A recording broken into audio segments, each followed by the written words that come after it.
Timnas Indonesia berhasil menahan imbang Australia dengan skor 0-0 dalam babak ketiga kualifikasi Piala Dunia 2026. Ancaman megatrust, BNPB imbau warga siap lakukan evakuasi. Menak klaim belum pernah terima surat dari Pansus Haji. Kebakaran pos blok Pasar Baru, Jakarta.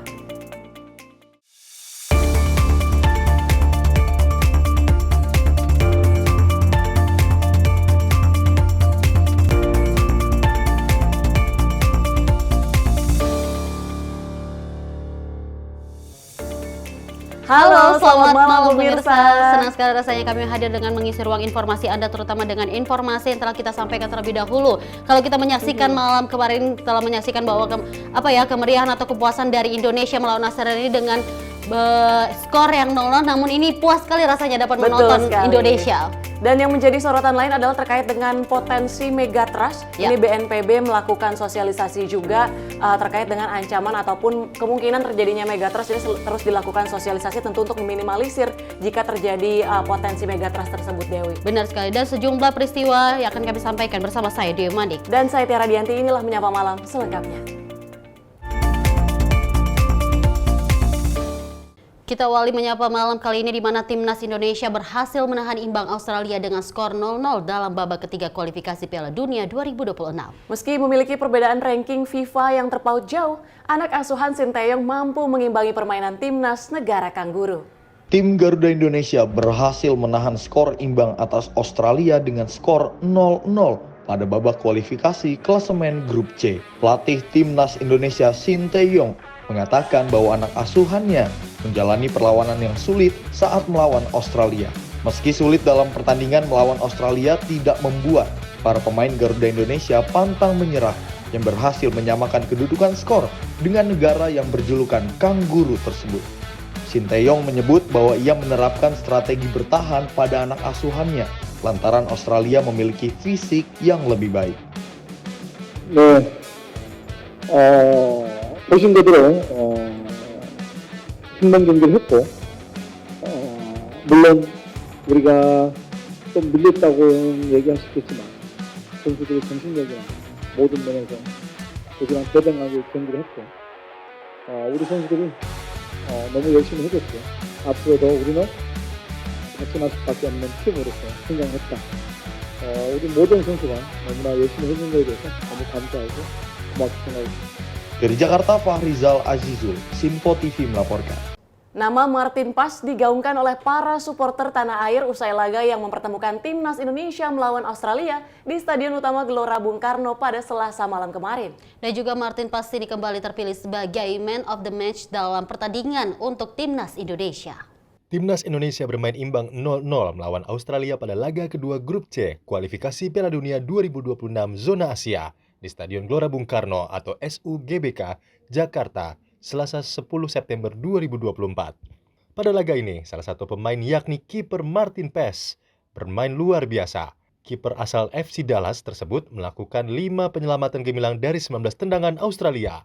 Setelah laga, Martin Paes dinobatkan menjadi Man of the Match dan Presiden Republik Indonesia Joko Widodo turun ke lapangan untuk memberikan ucapan kepada dirinya secara langsung. Sebelumnya, Martin Paes juga mendapat Man of the Match bersama Indonesia saat imbang 1-1 melawan Arab Saudi. Seusai laga, Martin Paes mengaku senang bisa tampil perdana bersama Indonesia di SUGBK dengan atmosfer yang luar biasa. Total, 80.000 penonton hadir langsung di laga tersebut. Timnas Indonesia menahan imbang Australia dengan skor 0-0 di kualifikasi Piala Dunia 2026 Zona AFC di Stadion Gelora Bung Karno. Sebelumnya skuad Garuda berada di peringkat 133, kini naik menjadi peringkat 129 dunia. Indonesia menjamu Australia di kualifikasi Piala Dunia 2026 Zona AFC di Stadion Gelora Bung Karno pada hari Selasa 10 September 2024 malam. Ranking FIFA Timnas Indonesia per 11 September 2024 naik ke peringkat 129 dunia usai imbang lawan Australia. Jumlah poin FIFA yang didapat Timnas Indonesia menang dari Australia sangat menggiurkan untuk menaikkan ranking FIFA skuad Garuda. Sebelumnya Timnas Indonesia sempat naik 3 peringkat setelah berhasil menahan imbang Arab Saudi dengan skor 1-1. Indonesia mendulang hasil imbang saat menjamu Australia di matchday kedua grup C kualifikasi Piala Dunia 2026 zona Asia. Harapan dari Sinteyong pun terpenuhi. Stadion GBK dipenuhi supporter timnas untuk menciutkan mental Australia. Presiden Joko Widodo mengaku bangga atas torehan yang berhasil diraih oleh punggawa tim nasional Indonesia yang berhasil menahan imbang Australia dengan skor 0-0 dalam lanjutan kualifikasi Piala Dunia 2026. Jokowi juga menekankan bahwa tak mudah untuk memetik 1 poin saat melawan Australia dalam lanjutan kualifikasi Piala Dunia 2026. Dalam laga pertandingan kualifikasi Piala Dunia 2026 di Gelora Bung Karno, Timnas Indonesia berhasil menahan imbang Australia saat pertandingan. Presiden Joko Widodo memberikan apresiasi atas permainan Timnas Indonesia yang tampil memuaskan dalam laga tersebut. Jokowi mengaku seru dan sangat antusias atas penampilan skuad Garuda versus Australia. Momen bersamaan, Presiden Jokowi memberikan keterangan pers usai menonton pertandingan, menekankan bahwa tak mudah untuk memetik 1 poin saat melawan Australia dalam lanjutan kualifikasi Piala Dunia 2026. Sehingga semua pihak tentunya akan mengapresiasi hasil Garuda yang berhasil menahan imbang Sakros tanpa gol. Jokowi bahkan memberikan pujian tersendiri bagi Martin Paes, kiper Timnas Indonesia dalam pertandingan. Kita syukuri, alhamdulillah kita dapat 1 poin lagi setelah kemarin dengan Arab Saudi dapat 1 poin, ini dengan Australia dapat 1 poin lagi. Karena memang untuk mencapai ke sana itu paling tidak 15 poin. Lebih lanjut, Kepala Negara berharap meskipun saat ini Indonesia baru mencatat 2 poin, tak menutup kemungkinan bahwa anak asuh Sinteyong bisa mendapatkan 3 poin di laga selanjutnya. Diketahui Timnas Indonesia menghadapi Australia dalam matchday kedua grup C kualifikasi Piala Dunia 2026 di zona Asia di Stadion Utama Gelora Bung Karno, Jakarta. Dengan hasil ini, Indonesia menorehkan 2 poin berkat 2 hasil imbang di grup C kualifikasi Piala Dunia 2026 zona Asia. Tim Sinpo TV melaporkan. Kita lanjut informasi berikut ini. Keberhasilan Timnas Indonesia menahan imbang Australia dengan skor 0-0 tak terlepas dari peran supporter Indonesia yang sangat militan. Antusiasme masyarakat Indonesia diyakini menjadi penyemangat dan kekuatan tim Garuda pada laga semalam. Dan berikut laporan reporter Fahrizal dan juru kamera Azizul Hakim setelah pertandingan Timnas Indonesia di GBK. Baik pemirsa Sinpo TV, di mana tadi kita telah menyaksikan pada malam ini yaitu pertandingan laga antara Indonesia melawan Australia yang berakhir dengan skor imbang menjadi 0-0. Dan itu tidak menyurutkan semangat dari para supporter Indonesia dalam mendukung berlaganya Indonesia melawan Australia. Dan tidak hanya itu saja, banyak dari supporter Indonesia yang jauh-jauh rela nih yang datang hanya untuk mendukung atau menyaksikan langsung, memberikan dukungan kepada pemain Indonesia untuk melawan Australia. Ini sebelah kiri saya sudah ada salah satu supporter Indonesia yang datang langsung menyaksikan di Stadion Gelora Bung Karno.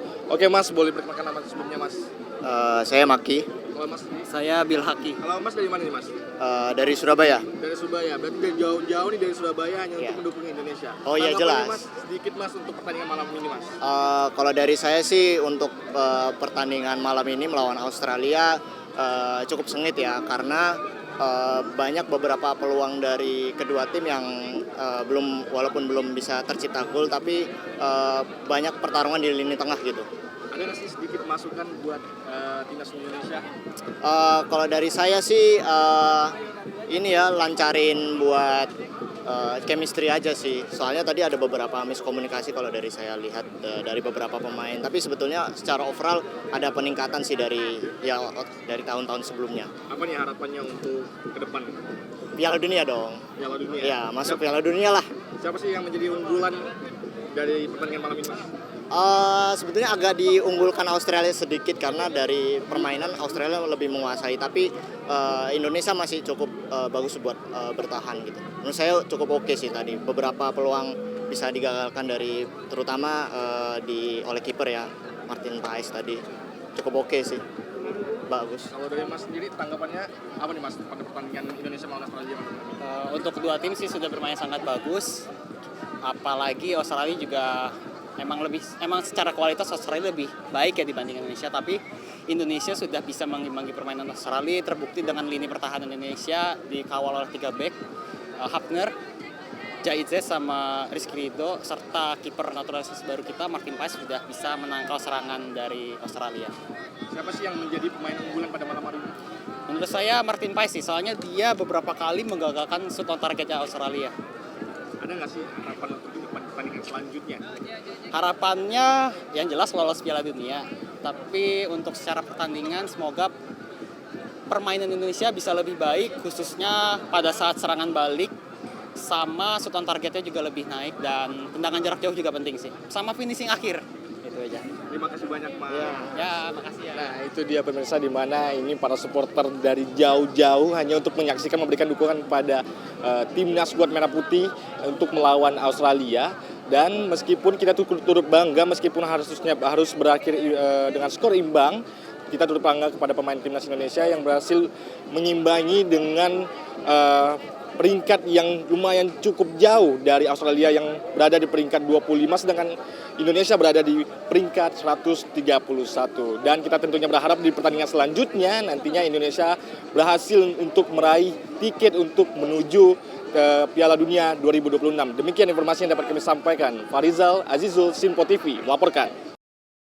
Dan pemirsa juga Tiara, kalau kita menyaksikan bahwa memang pertandingan sepak bola yang dilangsungkan di Gelora Bung Karno kemarin itu sangat meriah, dan lagi-lagi kalau kita melihat penyaksian atau supporter yang berada di lokasi saat itu lebih dari 80.000 supporter lebih tepatnya. Betul, dukungan yang diberikan oleh masyarakat Indonesia Gelora Bung Karno ini penuh dengan merah putih, itu menjadi salah satu pemantik ataupun pemacu semangat bagi para pemain untuk memberikan permainan yang maksimal tadi malam, dan kita akan menantikan bagaimana untuk permainan selanjutnya, Dewi. Benar sekali. Dan kita akan beralih ke informasi selanjutnya, di mana Presiden Joko Widodo ini secara resmi melantik Syaifullah Yusuf sebagai Menteri Sosial Kabinet Indonesia Maju dalam sisa masa jabatan periode tahun 2019-2024 di Istana Negara Jakarta. Dan juga Presiden Joko Widodo melantik Syaifullah Yusuf sebagai Menteri Sosial, definitif menggantikan Tri Risma hari ini yang juga maju di Pilkada 2024. Pelantikan Syaifullah Yusuf digelar di Istana Negara Jakarta pada Rabu 11 September 2024. Yusuf dilantik berdasarkan sesuai dengan Surat Keputusan Presiden Nomor 102B 2024 tentang pengangkatan Menteri Sosial Kabinet Indonesia Maju 2019-2024. Keputusan Presiden Republik Indonesia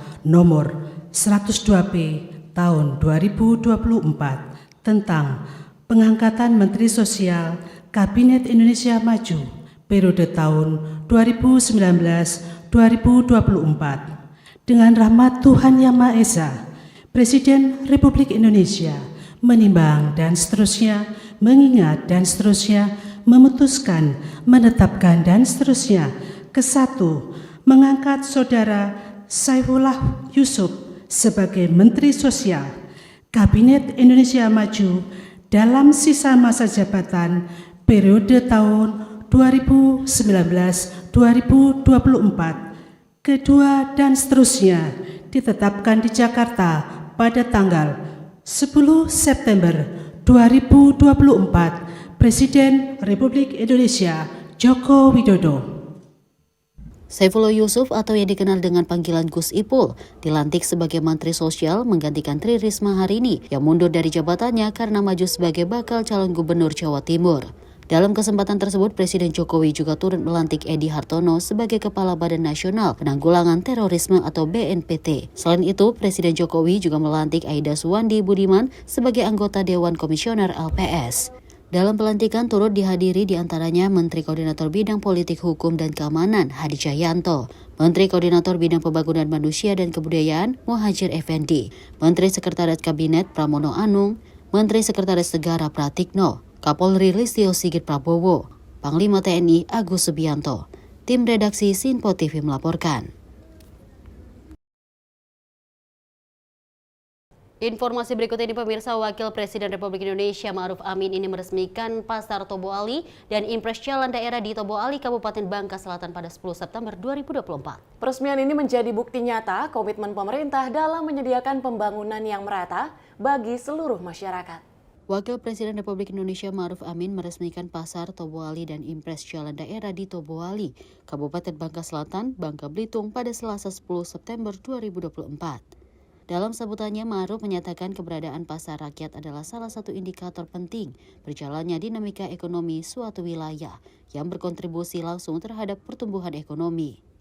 Lebih lanjut dijelaskan, revitalisasi pasar bertujuan menghadirkan fasilitas yang nyaman dan modern bagi pedagang dan pembeli, serta diharapkan dapat meningkatkan daya saing UMKM dan menciptakan lingkungan usaha yang lebih kondusif bagi masyarakat. Bukan hanya itu, peresmian Impres Jalan yang menghubungkan berbagai wilayah di Provinsi Bangka Belitung juga disampaikan sebagai bentuk komitmen pemerintah dalam meningkatkan konektivitas antar wilayah dan memudahkan arus barang dan jasa. Jadi ini komitmen pemerintah melakukan pembangunan tidak hanya untuk orang-orang kaya, tetapi juga untuk orang-orang yang miskin, ya, dan rakyat jelata. Jadi jangan kira hanya pemerintah hanya jalan-jalan tol saja, ya, dan pasar-pasar mal saja, tapi justru yang menjadi perhatian pemerintah pasar-pasar rakyat dan jalan-jalan lingkungan. Lebih lanjut, Wapres menyampaikan bahwa keberadaan Pasar Tobuali dan Impres Jalan daerah ini harus memberikan manfaat luas bagi seluruh lapisan masyarakat. Wapres juga mengimbau pemerintah dan masyarakat untuk menjaga dan merawat fasilitas yang ada agar dapat digunakan dalam jangka panjang. Tim redaksi Sinpo TV melaporkan. Dari dua informasi tadi, kalau kita melihat bahwa memang agenda kepresidenan yang telah berlangsung di mana untuk mengisi Mensos yang telah sebelumnya sudah mengundurkan diri, Tri Risma Marsudi, yang kerap juga menggantikan adalah Saifullah Yusuf yang kerap disapa dengan Gus Ipul lebih tepatnya. Betul sekali, kekosongan diisi karena memang seperti yang kita tahu bahwa Tri Risma hari ini maju dalam pilkada kontestasi di Jawa Timur. Ada 3 Serikandi yang akan bertarung. Dan selain itu juga tadi di berita terakhir terkait dengan agenda wakil presiden yang meresmikan salah satu pasar sebagai bentuk wujud komitmen pemerintah untuk menggerakkan perekonomian nih, Dewi. Benar sekali, dan lagi-lagi selain itu juga meresmikan Impres Jalan daerah di Tobuali yang dimana untuk menjalankan atau meratakan pembangunan bagi seluruh masyarakat yang ada di sana. Dan informasi lainnya pemirsa akan kami sampaikan namun usai jeda berikut. Tetaplah bersama kami.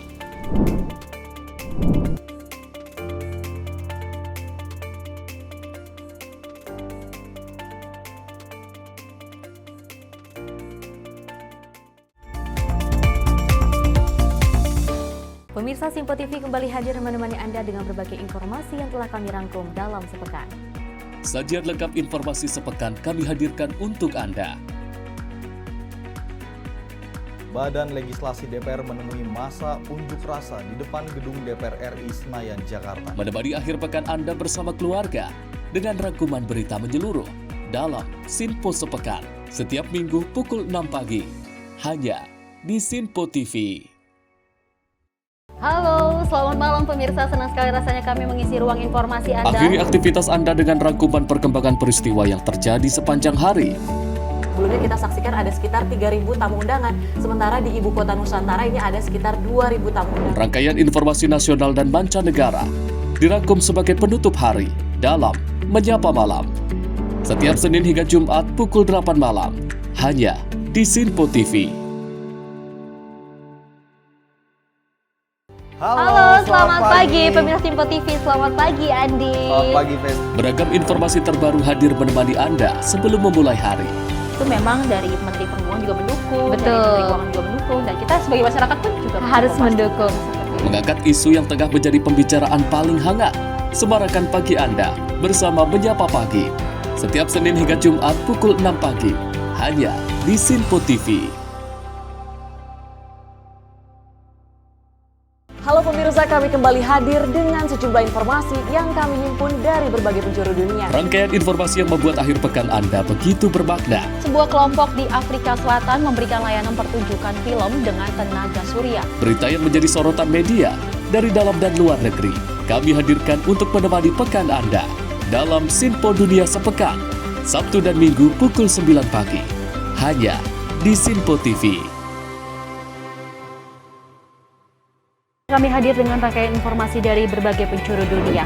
Topik dan isu yang tengah menjadi sorotan mancanegara dikemas dengan lengkap untuk Anda.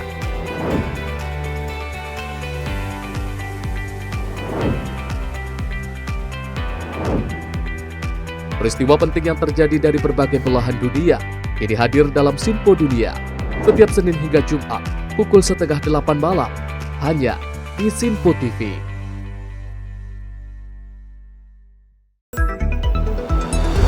Jadilah yang pertama mengetahui perkembangan terkini seputar informasi dari lembaga parlemen. Punya data nasional, tidak ada satupun backup berarti kan?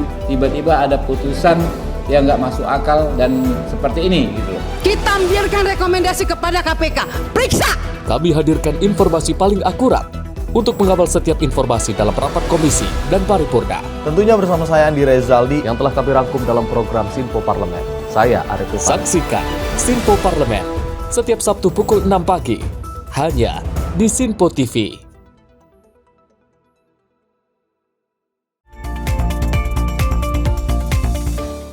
Anda masih menyaksikan Menyapa Malam, informasi kami lanjutkan di mana Kementerian Lingkungan Hidup dan Kehutanan menggelar acara Pekan Standar Lingkungan Hidup dan Kehutanan 2024 untuk yang pertama kalinya. Dan juga acara ini menegaskan peran KLHK dalam mendukung pelaksanaan Undang-Undang Cipta Kerja dengan tetap menjamin perspektif kelestarian lingkungan. Menteri Lingkungan Hidup dan Kehutanan LHK Siti Nurbaya membuka secara langsung Pekan Standar Lingkungan Hidup dan Kehutanan 2024 yang akan berlangsung selama 3 hari mulai dari 10 hingga 12 September 2024 di Gedung Manggala Wana Bakti, Jakarta.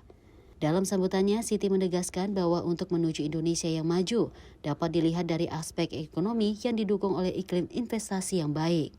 Oleh karena itu, sejak adanya UU-CK, posisi utama BSI LHK adalah untuk menentukan standar, mengikuti implementasinya, serta mengaplikasikan berbagai inovasi untuk dapat mencapai standar. Dengan demikian, menurut Siti, dengan standar yang jelas akan memudahkan aktivitas berusaha. Kan performa dan sedang mengejar Indonesia Emas melalui transformasi ekologi, sosial, ekonomi, tata kelola, dan sosial budaya. Salah satunya melalui Undang-Undang CK dan hal-hal yang tadi telah saya sampaikan, bagaimana evolusi proses metamorfosis menjadi BSI. KLHK mengawal terjadinya perjalanan transformasi untuk menopang kemajuan Indonesia dengan tetap menjaga kelestarian alam dan optimalisasi pemanfaatan hutan di antara kebutuhan pembangunan manusia dan alam. Ibu Bapak yang saya hormati, dalam 3 hari ini yaitu tanggal 10. Dari Jakarta, tim redaksi Sinpo TV melaporkan. Dan informasi berikut ini, Menteri Pekerjaan Umum dan Perumahan Rakyat Basuki Hadi Mulyono mengaku tak masalah jika Kementerian PUPR akan dipecah menjadi Kementerian Pekerjaan Umum dan Kementerian Perumahan. Pernyataan itu disampaikan oleh Basuki usai mengikuti rapat kerja bersama Komisi 5 DPR RI di Kompleks Parlemen Senayan, Jakarta.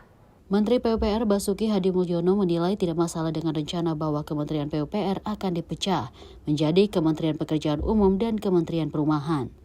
Basuki mengatakan sejak dulu 2 kementerian tersebut memang terpisah, namun di era pemerintahan Presiden Joko Widodo diputuskan untuk menggabungkan keduanya menjadi Kementerian PUPR. Menurutnya secara undang-undang pekerjaan umum dan pembinaan jasa konstruksi berada di PUPR, sehingga jika Kementerian PUPR ingin dipisah, hal tersebut tidak masalah. PU juga PU saja, kemudian menjadi PU dan tenaga listrik, ya kan? Kemudian Impraswil menjadi Imbangwil, kemudian jadi PU pisah dengan perumahan sendiri kan? Terus bergabung sekarang PUPR. Sekarang kalau mau dipisah lagi perumahan rakyatnya ya nggak masalah. Jadi sesuai dengan kalau yang saya perhatikan dari statementnya Pak Hasim, Pak Prabowo yang terpilih dan Ketua Satgas 5. Jadi kembalikan PU kepada kitohnya, ya, sebagai core business PU. Jadi Bina Marga, Cipta Karya, dan SDA nggak apa-apa, karena memang PU sebagai pembina jasa konstruksi, pembina, jadi semua aturan konstruksi itu adalah di PUPR secara undang-undang, ya, makanya mengikuti. Jadi saya kira nggak masalah. Dari Jakarta, Sri Dewi Andayani, Dava Rizkiano, Sinpo TV melaporkan. Panitia khusus haji berencana mengambil langkah tegas dengan pemanggilan secara paksa Menteri Agama Yakut Khalil Qaumas setelah yang bersangkutan kembali tidak memenuhi undangan rapat. Dan juga panggilan ini akan menjadi panggilan yang ketiga bagi Menak yang hingga kini dinilai terus menghindari kehadirannya di hadapan Pansus. Bahkan Pansus juga menyatakan siap untuk melibatkan aparat hukum untuk pemanggilannya.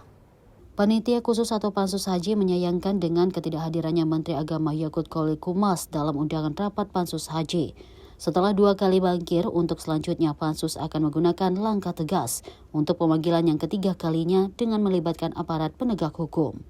Anggota Pansus Haji DPR RI Manwar Fajar mengatakan pemanggilan yang ketiga akan diberikan minggu ini dan terus mendesak Mendak agar dapat hadir dalam rapat Pansus Haji mengingat periode DPR yang akan segera berakhir. Adapun jika nanti Yakut tidak hadir kembali, Manwar akan mengembalikan kepada pemerintah dan Presiden berhak mengevaluasi keberadaannya sehingga bisa dituntaskan dengan baik. Belum ada, menghindar terus. Panggilan pertama kapan Pak rapat bersama Mendak? Sudah beberapa hari yang lalu, teknisnya di sekretariat tentu. Sudah beberapa hari yang lalu kita undang dan hari ini juga tidak hadir. Dan ini akan kita undang lagi supaya hadir. Pak, ini dia buying time aja supaya waktunya DPR habis ini. Dugaannya ke sana berarti Pak ya? Iya. Pak, kalau mangkir lagi untuk ketiga kalinya? Mangkir lagi ketiga kalinya ya sesuai dengan Undang-Undang MD3 ya harus dipanggil yang ketiga kali dan kalau perlu kita menggunakan polisi untuk memanggil secara paksa. Dari Jakarta, Norma Semesta Ronda Bayu, Sinpo TV melaporkan. Kita lanjut informasi ini, Menteri Agama Yakut Kolil Qomas ini menepis tudingan mengenai dirinya yang juga disebut tidak hadir sebanyak 2 kali dalam rapat panitia khusus atau Pansus Haji DPR Republik Indonesia. Dalam kesempatan itu, Yakut mengklaim dirinya belum pernah sekalipun menerima surat pemanggilan dari Pansus Haji DPR RI.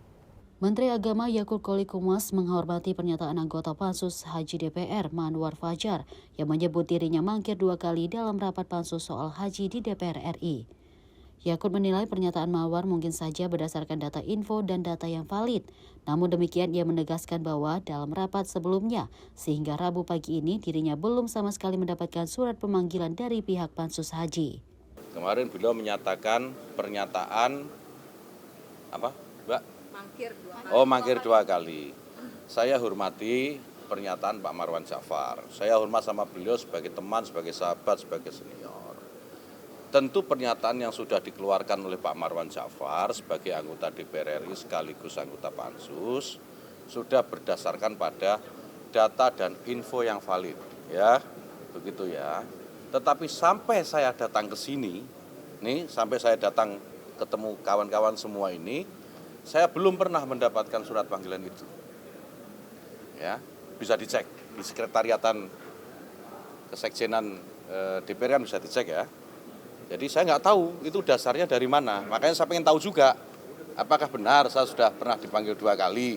Karena kok saya belum menerima sampai saya datang ke sini ini saya belum pernah menerima nih surat. Apakah surat itu tidak sampai ke saya, salah alamat atau bagaimana saya tidak tahu. Jadi alasannya karena tidak menerima. Nggak ada alasan. Saya menjelaskan bukan alasan. Jadi jangan di spin off ya. Dari Jakarta, Sri Dewi Andayani, Ahmad Amin, Sinpo TV melaporkan. Kita beralih ke informasi selanjutnya. Pengadilan Tinggi Jakarta memperberat hukuman mantan Menteri Pertanian Syahril Yassin Limpo atau SYL dalam putusan banding pada Selasa pagi dengan hukuman penjara 12 tahun dari sebelumnya 10 tahun. Selain pidana penjara, Hakim Tinggi juga memutuskan pidana denda sebesar 500 juta rupiah, subsidiar 4 bulan kurungan penjara. Mantan Menteri Pertanian Syahril Yassin Limpo atau SYL yang sebelumnya divonis hukum pidana penjara 10 tahun di Pengadilan Negeri Tipikor kini diperberat menjadi 12 tahun penjara setelah bandingannya ditolak Majelis Hakim Tinggi Pengadilan Jakarta pada Selasa pagi. Dalam sidang yang dipimpin oleh Hakim Arta Teresia, terbukti melakukan tindak pidana korupsi dengan cara melakukan pemerasan pemungutan liar kepada anak buahnya selama menjabat menjadi menteri. Tidak hanya diperberat masa hukuman penjara, Hakim Tinggi juga memutuskan pidana denda sebesar 500 juta rupiah, subsidiar 4 bulan kurungan penjara, dengan membayar uang pengganti sebesar lebih dari 44 miliar dan 30.000 dolar Amerika paling lama 1 bulan setelah putusan tersebut. Menjatuhkan pidana terhadap terdakwa Syahrul Yassin Limpo oleh karena itu, dengan pidana penjara selama 12 tahun. Dan denda sejumlah 500 juta rupiah dengan ketentuan apabila denda tersebut tidak dibayar diganti dengan pidana kurungan selama 4 bulan. 3. Menghukum terdakwa untuk membayar uang pengganti sejumlah 44 miliar 269 juta 770.777.204 rupiah dan $30.000 Amerika Serikat. Paling lama dalam waktu 1 bulan sesudah putusan ini berkekuatan hukum tetap, jika tidak membayar, maka harta bendanya disita dan dilelang oleh jaksa untuk menutup uang pengganti tersebut dengan ketentuan. Apabila terpidana tidak mempunyai harta benda yang mencukupi, maka dipidana dengan pidana penjara selama 5 tahun. Hakim juga memutuskan jika dalam kurun waktu yang telah ditentukan tersebut, SEL tidak dapat membayar, maka harapan akan disita dan dilelang untuk menutup uang pengganti. Dari Jakarta, Dio Malau, Sinpo TV melaporkan. Menteri Lingkungan Hidup dan Kehutanan Republik Indonesia Siti Nurbaya ini melakukan kunjungan kerja ke Desa Kinipan, Kalimantan Tengah. Kunjungan ini bertujuan untuk meninjau langsung terkait dengan kondisi hutan adat di wilayah tersebut yang menjadi perhatian pemerintah. Rombongan Menteri LHK berangkat dari Bandara Iskandar menggunakan 2 helikopter. Setibanya di Desa Kinipan, rombongan disambut hangat oleh masyarakat adat Kinipan di lapangan yang dijadikan tempat pendaratan helikopter. Penyambutan meriah ini menunjukkan antusiasme masyarakat terhadap kunjungan tersebut. Kunjungan ini bertujuan untuk meninjau langsung upaya masyarakat adat dalam menjaga kelestarian hutan, serta mengeksplorasi potensi dukungan dari BEF untuk mendorong pengelolaan hutan adat dan sumber daya alam yang berkelanjutan. Menteri Siti mengapresiasi peran masyarakat adat Kanipan dalam melindungi hutan mereka. Ia mengatakan bahwa keberhasilan Desa Kanipan tidak hanya berkontribusi pada pelestarian keanekaragaman hayati, tetapi juga menjaga tradisi budaya dan nilai leluhur yang berharga. Dalam kesempatan ini, delegasi BEF juga menegaskan komitmen mereka untuk mendukung inisiatif konservasi hutan adat di Indonesia melalui pendanaan dan program berkelanjutan. Tim redaksi Sinpo TV melaporkan. Menteri Keuangan Sri Mulyani bertemu Menteri Perhubungan Budi Karya Sumadi di Jakarta membahas terkait revisi Undang-Undang tentang pelayaran. Revisi ini juga bertujuan untuk meningkatkan pemberdayaan angkutan laut, pelayaran rakyat. Adapun revisi ini pasalnya masuk dalam program legislasi nasional 2024 bersama 47 RUU lainnya. Selain membahas revisi ketiga UU pelayaran tersebut, Sri Mulyani melaporkan dirinya bersama Menhub juga membahas rencana kerja dan anggaran Kementerian Perhubungan untuk tahun depan. Sebagaimana diketahui, Kementerian Perhubungan menjadi satu dari 10 kementerian lembaga yang mendapatkan anggaran jumbo dalam anggaran pendapatan dan belanja negara 2025. Kementerian Perhubungan tercatat akan menerima alokasi anggaran senilai 31,46 triliun pada tahun depan, dengan nilai tersebut yang lebih besar dari usulan Pagu yang awalnya senilai 24,76 triliun. Sementara membandingkan dengan alokasi tahun ini senilai 43,47 triliun, anggaran Kementerian Perhubungan tahun depan menyusut 12,01 triliun. Tim redaksi Sinpo TV melaporkan. Kita lanjut informasi berikut ini. Badan Nasional Penanggulangan Bencana BNPB ini mengimbau kepada masyarakat yang tinggal di pesisir pantai untuk dapat mengevakuasi diri secara mandiri. Hal itu disampaikan Kepala Pusat Data, Informasi dan Komunikasi Kebencanaan BNPB Abdul Muhari. Jika gempa yang dirasakan kuat berdurasi lebih dari 30 detik. Kepala Pusat Data Informasi dan Komunikasi Kebencanaan BNPB Abdul Muhari menyampaikan beberapa langkah yang perlu dilakukan masyarakat saat terjadinya gempa. Menurutnya, salah satu langkah yang perlu dilakukan saat berada di pesisir adalah dengan menghitung getaran gempa secara manual. Abdul menyebutkan perhitungan secara manual dapat dilakukan jika merasakan dari awal getaran atau tekanan gempa. Adapun apabila gempa yang dirasakan berdurasi lebih lama atau lebih dari 30 detik, Abdul mengatakan bahwa gempa tersebut dapat berpotensi tsunami. Lebih lanjut, dirinya pun menghimbau agar masyarakat dapat mengetahui titik lokasi evakuasi sementara. Yang terpenting sebenarnya adalah masyarakat bisa paham setelah menerima peringatan dini itu mereka harus ngapain, mereka harus kemana, mereka harus melakukan apa. Nah, ini yang ditekankan oleh BNPB bahwa masyarakat yang hidup di kawasan pesisir itu harus tahu daerahnya dan harus tahu misalkan kalau ada gempa, meski guncangannya kecil atau kuat, selama gempa itu berlangsung lebih dari 30 detik, Pak ini ngukur 30 detiknya gimana begitu kita lagi di pantai, ada guncangan hitung saja 1, 2, 3. Kalau itu lebih dari 30 itu adalah saatnya buat kita untuk evakuasi. Karena kenapa? Karena gempa yang terjadi lebih dari 30 detik itu biasanya melepaskan energi yang cukup besar. Nah, kalau gempa ini melepaskan energi yang cukup besar, dia berpotensi bisa memicu tsunami. Dari Jakarta, Tim Liputan Sinpo TV melaporkan. Kita mengantarkan informasi memang terkait kalau misalnya ini BNPB lagi-lagi untuk menghimbau kepada masyarakat yang ada di lokasi pesisir pantai ini untuk tetap waspada lebih tepatnya terhadap dengan kondisi yang mungkin terjadi gempa yang dirasakan selama 30 detik nantinya.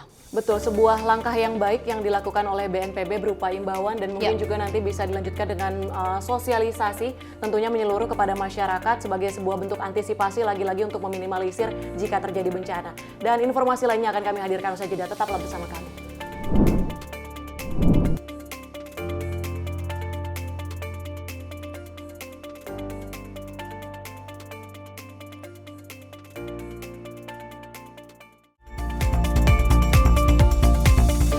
Pemirsa Sinpo TV kembali hadir menemani Anda dengan berbagai informasi yang telah kami rangkum dalam sepekan.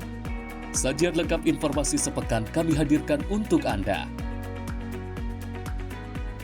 Badan Legislasi DPR menemui masa unjuk rasa di depan gedung DPR RI Senayan, Jakarta. Menemani akhir pekan Anda bersama keluarga dengan rangkuman berita menyeluruh dalam Sinpo Sepekan setiap minggu pukul 6 pagi hanya di Sinpo TV. Halo, selamat malam pemirsa. Senang sekali rasanya kami mengisi ruang informasi Anda. Akhiri aktivitas Anda dengan rangkuman perkembangan peristiwa yang terjadi sepanjang hari. Sebelumnya kita saksikan ada sekitar 3.000 tamu undangan, sementara di Ibu Kota Nusantara ini ada sekitar 2.000 tamu undangan. Rangkaian informasi nasional dan mancanegara dirangkum sebagai penutup hari dalam Menyapa Malam. Setiap Senin hingga Jumat pukul 8 malam, hanya di Sinpo TV. Halo, selamat pagi pemirsa Sinpo TV. Selamat pagi Andi. Selamat pagi, Ves. Beragam informasi terbaru hadir menemani Anda sebelum memulai hari. Itu memang dari Menteri Perhubungan juga mendukung, Betul. dari Menteri Keuangan juga mendukung, dan kita sebagai masyarakat pun juga Harus mendukung. Mengangkat isu yang tengah menjadi pembicaraan paling hangat. Semarakan pagi Anda bersama Menyapa Pagi. Setiap Senin hingga Jumat pukul 6 pagi, hanya di Sinpo TV. Halo pemirsa, kami kembali hadir dengan sejumlah informasi yang kami himpun dari berbagai penjuru dunia. Rangkaian informasi yang membuat akhir pekan Anda begitu bermakna. Sebuah kelompok di Afrika Selatan memberikan layanan pertunjukan film dengan tenaga surya. Berita yang menjadi sorotan media dari dalam dan luar negeri kami hadirkan untuk menemani pekan Anda dalam Sinpo Dunia Sepekan, Sabtu dan Minggu pukul 9 pagi, hanya di Sinpo TV. Kami hadir dengan rangkaian informasi dari berbagai penjuru dunia. Topik dan isu yang tengah menjadi sorotan mancanegara dikemas dengan lengkap untuk Anda.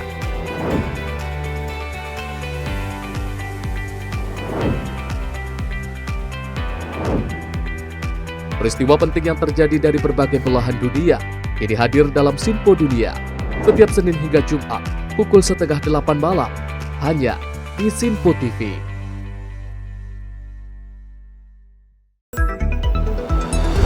Jadilah yang pertama mengetahui perkembangan terkini seputar informasi dari lembaga parlemen. Punya data nasional, tidak ada satupun backup berarti kan? Tiba-tiba ada putusan yang nggak masuk akal dan seperti ini gitu. Kita biarkan rekomendasi kepada KPK, periksa! Kami hadirkan informasi paling akurat untuk mengawal setiap informasi dalam rapat komisi dan paripurna. Tentunya bersama saya Andi Rezaldi yang telah kami rangkum dalam program Sinpo Parlemen. Saya Arif Rifan. Saksikan Sinpo Parlemen setiap Sabtu pukul 6 pagi hanya di Sinpo TV.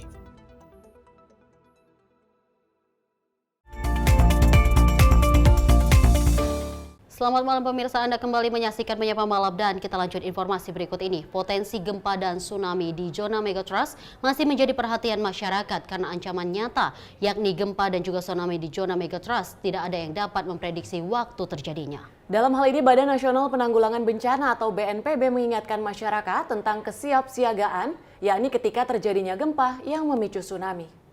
Kepala Pusat Data Informasi dan Komunikasi Kebencanaan atau BNPB Abdul Muhari menyampaikan BNPB telah melaksanakan simulasi terhadap ancaman gempa dan tsunami secara serentak di sejumlah daerah yang berpotensi megatrust.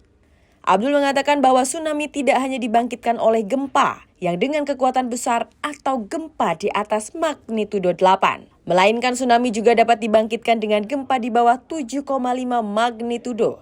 Abdul mengajak masyarakat untuk tidak fokus terhadap isu ancaman dari megatrust, tetapi dirinya meminta untuk fokus mencari solusi dan mitigasinya.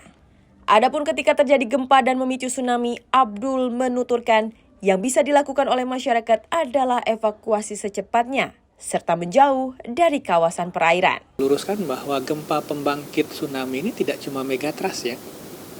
Bahkan gempa-gempa bermagnitudo 7,5 sampai 8 itu bisa membangkitkan tsunami. Kita tahu tsunami Mentawai 2010 dibangkitkan oleh gempa 7,6. Gempa Pangandaran 2006 dibangkitkan oleh gempa 7,5. Gempa tsunami Banyuwangi tahun 1994 dibangkitkan oleh gempa 7,4. Jadi gempa moderat pun juga bisa membangkitkan tsunami. Makanya BNPB menghimbau kalau saudara-saudara kita di kawasan pesisir merasakan guncangan, baik itu keras maupun pelan, hitung saja waktunya. Kalau lebih dari 30 detik, mari kita lari evakuasi secara mandiri tanpa menunggu kentongan, tanpa menunggu sirine, mari kita evakuasi, biasakan diri evakuasi secara mandiri. Ini salah satu antisipasi yang paling praktis untuk bisa diterapkan oleh masyarakat. Diketahui gempa megatrust adalah jenis gempa bumi yang sangat kuat yang biasanya terjadi di zona subduksi. Zona subduksi yaitu tempat yang terdapat di satu lempeng tektonik yang bergerak di bawah lempeng lainnya. Di zona subduksi lempeng-lempeng terkunci selama periode waktu yang cukup lama, sehingga menumpuk energi yang jika dilepas secara tiba-tiba akan terjadi gempa bumi dengan magnitudo besar. Dari Jakarta, Tim Liputan Sinpo TV melaporkan. Kita beralih ke informasi selanjutnya. Partai Golkar angkat bicara mengenai isu yang menyebut sejumlah alumni SMA Taruna Nusantara akan masuk dalam jajaran kabinet mendatang. Dan juga meski sosok siapa di balik nama-nama tersebut masih menjadi perbincangan, namun putusan akhir terkait susunan kabinet sepenuhnya berada di tangan Presiden. Seiring dengan semakin dekatnya penyusunan kabinet baru, muncul sejumlah isu bahwa beberapa calon menteri berasal dari alumni SMA Taruna Nusantara. Hal tersebut disampaikan oleh Wakil Ketua Dewan Pembina Gerindra yang mengaku sudah mengetahui nama-nama yang dimaksud. Menanggapi hal tersebut, Wakil Ketua Umum Golkar Ahmad Doli Kurnia mengatakan bahwa penentuan calon yang akan menjadi menteri ke depan merupakan hak prerogatif Presiden sepenuhnya. Doli yakin bahwa Prabowo akan memilih jajaran menteri di kabinetnya. Tak hanya dilihat dari latar belakang tertentu, tapi Prabowo akan memilih berdasarkan kapabilitas yang dimiliki untuk membantu menjalankan roda pemerintahan 5 tahun ke depan. Lebih lanjut, Doli mengatakan bahwa Indonesia memiliki pengalaman dan tidak ada pasangan capres dan juga cawapres yang terpilih didukung oleh satu parpol saja. Sehingga menurutnya, usulan calon yang akan menjadi menteri juga menjadi pembahasan secara bersama dengan parpol pengusung. Begini, kalau soal kabinet itu sepenuhnya hak prerogatif Presiden, ya. Nah, kalau bicara tentang soal pemilu, pilpres gitu ya, kan selama ini kita punya pengalaman, tidak ada pasangan capres dan cawapres yang itu memenangkan pilpres itu hanya didukung oleh satu partai politik saja, pasti terdiri dari gabungan partai politik. Makanya dulu waktu Pak SBY atau dulu Bu Mega, Pak SBY, Pak Jokowi selalu dalam menyusun kabinet itu mengajak diskusi, ya, meminta saran masukan dari partai-partai politik pengusung pada saat pilpres itu gitu. Dan itu saya kira sudah menjadi sesuatu yang ya terjadi selama ini. Nah, bahwa kemudian nanti dalam hasil diskusi itu ada nama-nama yang muncul, ya, saya kira ya itu kan hasil masukan yang memang nanti pada akhirnya ditetapkan oleh presiden terpilih dari latar belakang. Nah, saya yakin setiap presiden termasuk Pak Prabowo pasti akan mencari putra-putri terbaik, ya, yang nanti akan mendampingi beliau di kabinet. Dari Jakarta, Tim Liputan Sinpo TV melaporkan. Kementerian Pariwisata Ekonomi Kreatif ini meluncurkan buku kampanye Sadar Wisata 5.0 tahun 2024 di Jakarta pada 10 September 2024. Buku tersebut mendokumentasikan terkait perjalanan dan dampak kampanye Sadar Wisata di 10 desa wisata. Peluncuran buku kampanye sadar wisata di 10 desa wisata dilakukan pada forum Pentahelix dengan desa wisata di Balairung, Susilo, Sudarman, Jakarta pada Selasa 10 September 2024. Buku tersebut mengupas profil potensi peluang dan tantangan serta daya tarik yang dimiliki oleh setiap desa wisatanya. Sementara itu dalam siaran persnya, Menparekraf Sandiaga Uno mendorong adanya kolaborasi Pentahelix dalam mengembangkan desa wisata sehingga kegiatan kampanye sadar wisata dapat berkelanjutan. Menparekraf menegaskan bahwa forum ini merupakan wadah pelestarian wilayah dan lingkungan serta pilar utama dan penggerak pariwisata Indonesia yang bisa membangun ekonomi. Forum ini adalah bagaimana kita menjalin kolaborasi sehingga bukan hanya program, ganti pemerintahan, ganti kebijakan, ganti menteri, ganti priority. Nah, saya ingin agar ada keberlanjutan dan siapa yang memegang keberlanjutan itu adalah para Pentahelix. Dari Jakarta, tim redaksi Sinfo TV melaporkan. Kita lanjut informasi berikut ini. Menteri Pariwisata dan Ekonomi Kreatif Sandiaga Uno ini menyampaikan terima kasih atas bimbingan dan dukungan untuk Kemenparekraf dari Komisi 10 DPR Republik Indonesia. Meski jabatan sebagai Menparekraf akan berakhir, namun komitmen Sandi untuk mengembangkan sektor wisata Indonesia tidak akan berhenti. Berdasarkan video yang diunggah di akun sosial media, Menteri Pariwisata dan Ekonomi Kreatif Sandiaga Uno menyampaikan terima kasih atas bimbingan dan dukungan untuk Kemenparekraf dari Komisi 10 DPR RI. Dalam keterangan dalam postingannya, Sandi mengatakan perjalanan 4 tahun ke belakang telah memberikan banyak pengalaman berharga. Menparekraf menegaskan meski masa jabatannya akan segera berakhir, komitmen Sandi untuk terus mendukung dan mengembangkan sektor parekraf Indonesia tidak akan berhenti. Ingin mengucapkan terima kasih atas bimbingan Komisi 10 DPR RI. Kami dibimbing selama saya mendekati 4 tahun, bahwa Menful 5 tahun, dan kebersamaan ini mudah-mudahan silaturahimnya terus bisa terjalin ke depan. Dalam kesempatan itu, anggota DPR RI Komisi 10 fraksi PDIP, Putra Nababan, menyampaikan penghargaan kepada seluruh jajaran Kemenparekraf, terutama Menparekraf atas dedikasi kerja yang telah dilakukan. Menyampaikan di forum ini bahwa kemitraan kita dengan Kemenpar, menurut saya berikan penghargaan yang tinggi atas dedikasi, kerja keras, tidak mengelola. Terutama Mas Menteri, saya masih ingat akan pernah lupa di masa-masa pandemi COVID-19.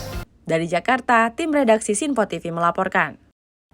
Komisi Pemberantasan Korupsi mencatat hingga 9 September 2024 sebanyak 20.325 calon legislatif terpilih telah memenuhi kewajibannya dalam pelaporan LHKPN. Berdasarkan data sementara dari Komisi Pemilihan Umum, ini caleg terpilih yang juga memenuhi kewajibannya dalam pelaporan LHKPN mencapai 99,32%. Dari data yang dihimpun untuk caleg incumbent maupun non-incumbent pada Dewan Perwakilan Rakyat, Dewan Perwakilan Daerah, serta Dewan Perwakilan Rakyat Daerah Provinsi, Kabupaten, dan juga Kota.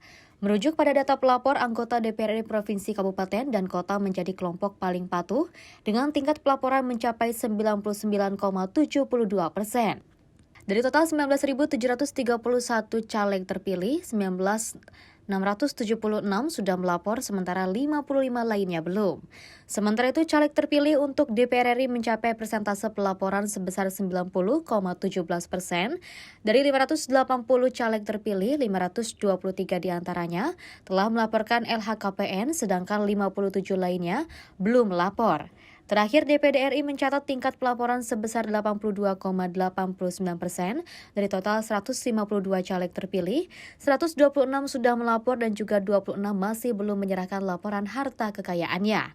Dari sejumlah laporan yang diterima tersebut, KPK masih mendapatkan adanya laporan yang belum lengkap, yaitu pada caleg Dewan Perwakilan Rakyat sebanyak 26 laporan, pada Dewan Perwakilan Daerah sebanyak 10 laporan, serta pada Dewan Perwakilan Rakyat Daerah Provinsi, Kabupaten, Kota sebanyak 209 laporan. Sudah 99,32% caleg terpilih yang sudah melapor LHKPN.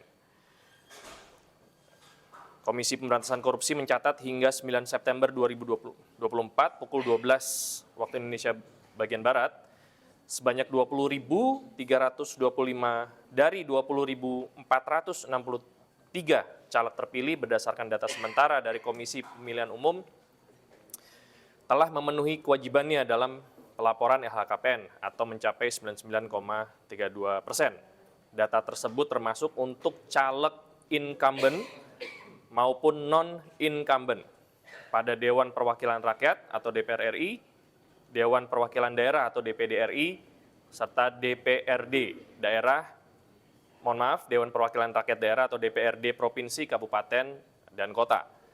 Adapun jika hingga batas waktu tersebut tanda terima belum diserahkan, caleg terpilih harus mengajukan bukti pelaporan LHKPN dan surat pernyataan kepada KPU Provinsi atau Kabupaten Kota, dan sedangkan jika caleg terpilih tidak menyerahkan tanda terima, KPU tidak akan mencantumkan nama mereka dalam daftar calon terpilih untuk pelantikan. Dari Jakarta, Dio Malau, Sinpo TV melaporkan.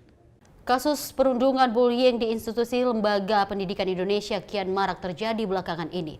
Tahun lalu angka kasus perundungan terjadi sebanyak 3.800 kasus, di mana hampir separuhnya ada di lembaga pendidikan Indonesia. Menyikapi hal tersebut, masyarakat terus menyuarakan kekerasan di lembaga pendidikan harus dihentikan guna menyongsong generasi emas ke depannya. Berikut tanggapan warga mengenai kasus bullying di Indonesia.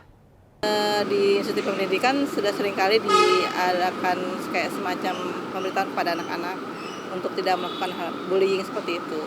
Dari usia dini sudah mulai diajarkan seperti itu, bahwa perbuatan seperti itu tidak baik dan jangan sampai dilakukan gitu. Saya semenjak kecil sering kali mengalami namanya kasus bullying. Saya juga pernah menjadi kasus saat saya masih kecil, tapi sekarang saya masih trauma sih, karena hal itu saya jadi trauma bersosialisasi di mana-mana, tapi saya bisa berkembang dari itu. Dan di lingkungan saya sekarang itu saya bullyingnya tuh jadi mengkurang, karena memang orang-orang di sekolah kami SMK 32 itu tidak pernah bertindak untuk bullying. Harapan saya dengan kesadaran masyarakat sendiri, itu sendiri ibarat kata. Kesadarannya ibarat kata kita tahu batas-batasannya ya, batasannya bergaul, ibarat kata kita boleh bergaul sama ya teman yang gimana baiknya juga kita perlu bergaul, tapi kita ambil hikmahnya aja. Untuk para yang suka bullying itu, tolong dihentikan lagi ya, karena dampaknya besar sekali bagi korbannya. Kan kita juga nggak tahu dia trauma apa enggak nantinya. Yang namanya kasus kekerasan apalagi bullying ini memang menjadi perhatian untuk kita di seluruh Indonesia, anak dan juga perempuan lagi-lagi kalau kita melihat Tiara dan juga pemirsa. Dan kalau kita melihat memang untuk Indonesia juga telah menyediakan untuk pelaporan yang terhadap korban-korban yang atau mendapatkan perbuatan bullying tepatnya pada dirinya sendiri. Ini untuk bullying Indonesia ini menyediakan layanan bantuan hukum dan juga bantuan psikis lebih tepatnya untuk bagi korban bullying. Tentu diharapkan aksi bullying ini bisa hilang terutama di Indonesia dan masih terus menjadi sorotan dari pemerintah untuk kemudian terus memberantas kasus bullying ini sampai ke akarnya, Dewi. Dan informasi tadi kami akan menghadirkan sejumlah informasi lainnya usai jeda, tetaplah bersama kami.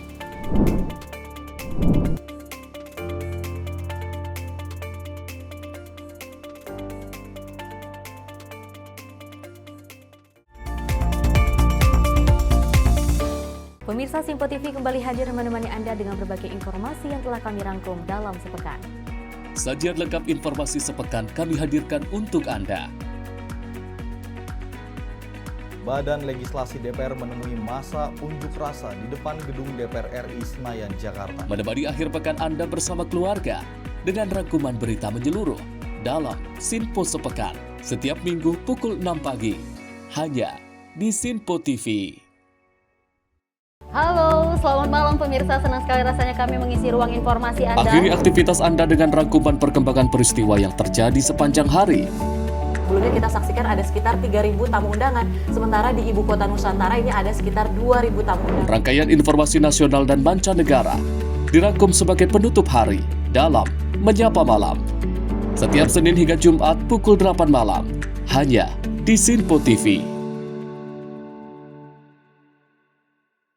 Halo, selamat pagi pemirsa Sinpo TV. Selamat pagi Andi. Selamat pagi, Fen. Beragam informasi terbaru hadir menemani Anda sebelum memulai hari. Itu memang dari Menteri Perhubungan juga mendukung, Betul. dari Menteri Keuangan juga mendukung, dan kita sebagai masyarakat pun juga harus mendukung. Mengangkat isu yang tengah menjadi pembicaraan paling hangat. Semarakan pagi Anda bersama Menyapa Pagi. Setiap Senin hingga Jumat pukul 6 pagi hanya di Sinpo TV. kami kembali hadir dengan sejumlah informasi yang kami himpun dari berbagai penjuru dunia. Rangkaian informasi yang membuat akhir pekan Anda begitu bermakna. Sebuah kelompok di Afrika Selatan memberikan layanan pertunjukan film dengan tenaga surya. Berita yang menjadi sorotan media dari dalam dan luar negeri, kami hadirkan untuk menemani pekan Anda dalam Sinpo Dunia Sepekan, Sabtu dan Minggu pukul 9 pagi, hanya di Sinpo TV. Kami hadir dengan rangkaian informasi dari berbagai penjuru dunia. Topik dan isu yang tengah menjadi sorotan mancanegara dikemas dengan lengkap untuk Anda.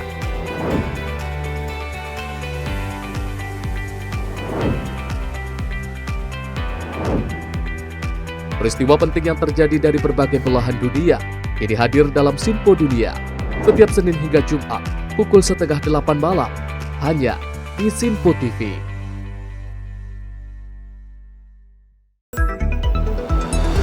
Jadilah yang pertama mengetahui perkembangan terkini seputar informasi dari lembaga parlemen. Punya data nasional, tidak ada satupun backup berarti kan? Tiba-tiba ada putusan yang nggak masuk akal dan seperti ini gitu. Kita biarkan rekomendasi kepada KPK. Periksa! Kami hadirkan informasi paling akurat untuk mengawal setiap informasi dalam rapat komisi dan paripurna. Tentunya bersama saya Andi Rezaldi yang telah kami rangkum dalam program Sinpo Parlemen. Saya Arif Rifan. Saksikan Sinpo Parlemen setiap Sabtu pukul 6 pagi hanya di Sinpo TV.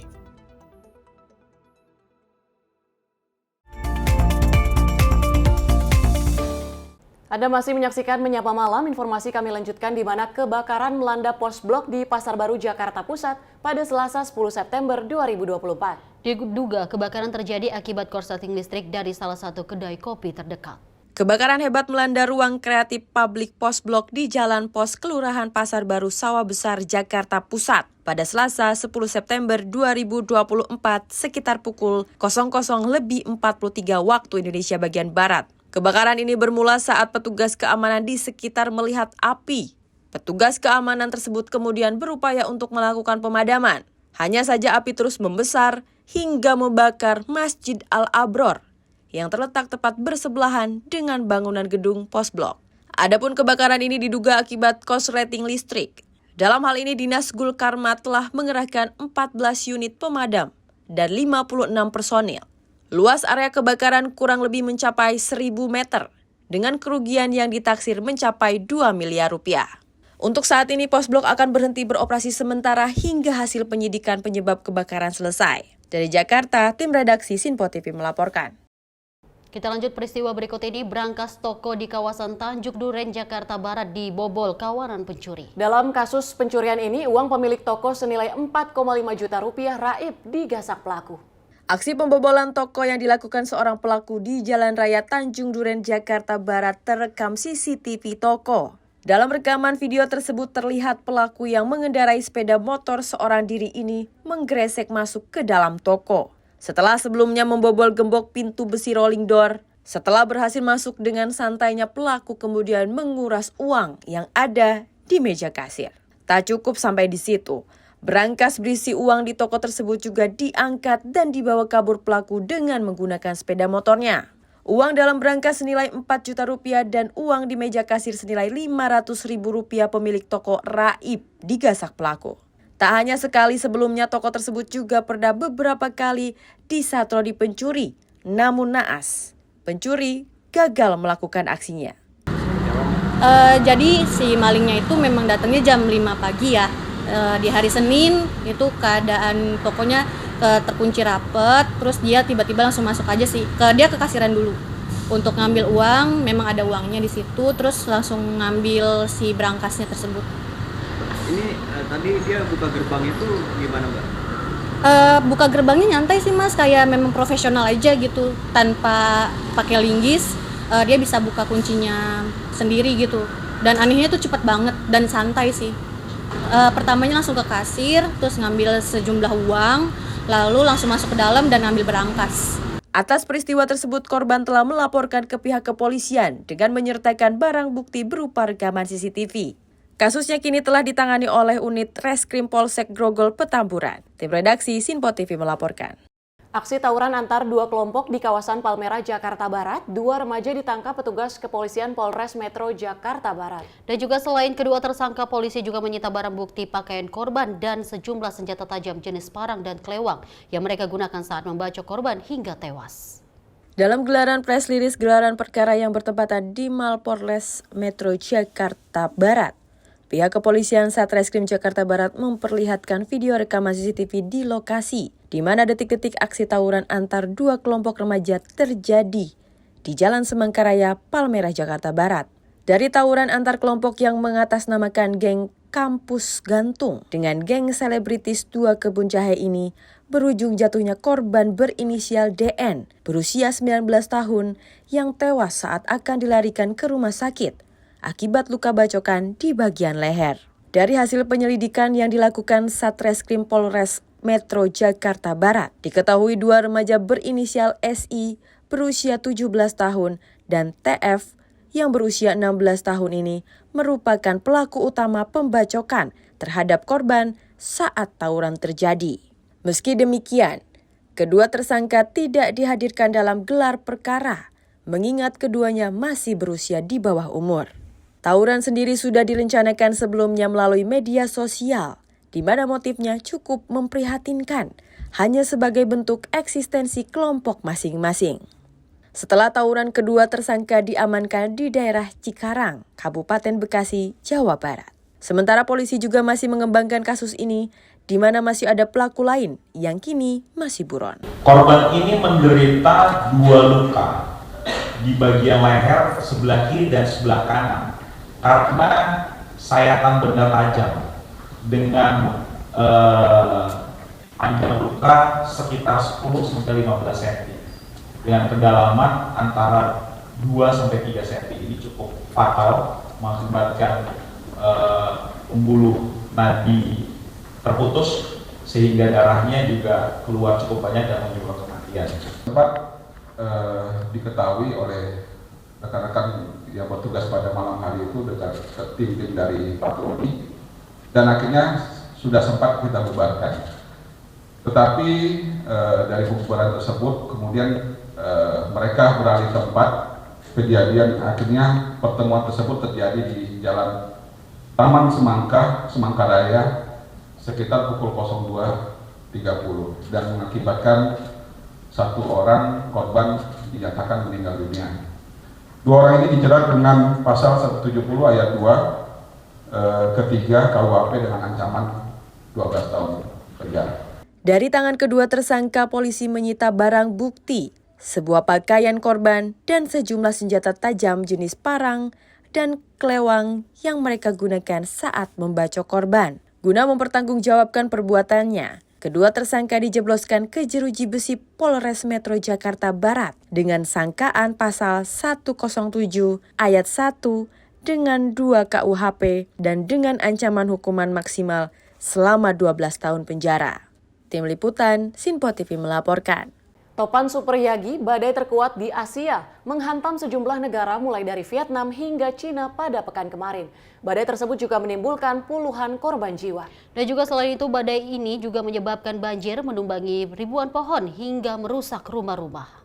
Dalam video terlihat Topan Super Yagi dengan angin dahsyat disertai hujan deras menerjang wilayah Vietnam bagian utara dan Cina bagian selatan pada Senin 9 September 2024. Terjangan badai yang menyebabkan pemadaman listrik dan telekomunikasi secara masif di Hanoi, ibu kota Vietnam. Selain itu, badai ini juga menyebabkan banjir, menumbangkan ribuan pohon hingga merusak rumah-rumah. Dalam insiden tersebut, lebih dari 60 orang dilaporkan tewas atau hilang akibat berbagai insiden yang dipicu oleh topan super itu di kedua negara yang bertetangga tersebut. Menurut otoritas Vietnam, topan dan tanah longsor serta banjir yang terjadi menewaskan 21 orang di Vietnam dan melukai 229 orang. Selain itu, topan tersebut juga menewaskan 4 orang di Pulau Hainan dan Cina Selatan serta 20 orang di Filipina. Diketahui topan-topan yang menghantam wilayah-wilayah pesisir Vietnam dengan angin berkecepatan hingga 160 km per jam di dekat pusatnya.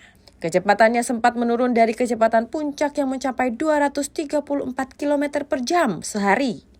Badai yang tercatat sebagai siklon tropis terkuat kedua di dunia ini. Menurut otoritas meteorologi Cina, yang merupakan topan musim gugur paling kuat yang pernah menerjang wilayah Cina sejak tahun 1949 silam. Tim redaksi Sinpo TV melaporkan.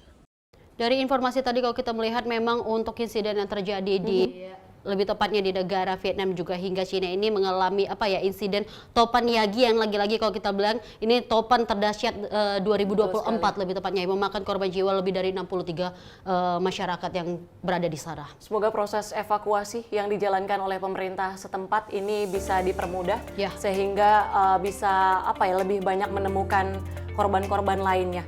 Dan informasi tadi sekaligus menutup jumpa kita di Menyapa Malam kali ini. Saya Tiara Dianti. Dan saya Dewi Manik. Terima kasih atas kebersamaan Anda untuk menyaksikan Menyapa Malam. Kami pamit undur diri.